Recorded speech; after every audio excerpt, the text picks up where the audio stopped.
નમસ્કાર, નજર ન્યૂઝમાં આપનું હાર્દિક સ્વાગત છે. હું આપની સાથે અજય વાઘેલા. આવો જોઈએ આજના મુખ્ય સમાચાર. હિંમતનગર શહેરમાં ફરી ચોરીની ઘટના સામે આવી છે. હિંમતનગરના સહકારી જૈન વિસ્તારની અનંત વિહાર સોસાયટીમાં રાત્રિના સમયે બે તસ્કરોએ ત્રાટકીને ચોરીને અંજામ આપ્યો હતો. ઘટના સીસીટીવી કેમેરામાં કેદ થઈ જવા પામી છે.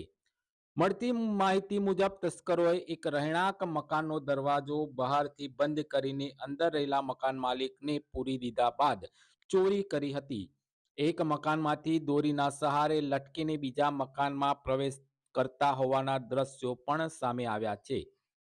મકાન માલિકોએ બૂમાબૂમ કરતા તસ્કરો બૂટ, કપડાં તથા અન્ય ચીજવસ્તુઓ લઈ રફુચક્કર થઈ ગયા હતા. શહેરમાં વારંવાર બનતી ચોરીની ઘટનાઓથી રહીશો ભારે ભય ઊભો થયો છે અને રાત્રિ દરમિયાન પોલીસ પેટ્રોલિંગ પણ વધે તેવી માંગ ઉઠી છે.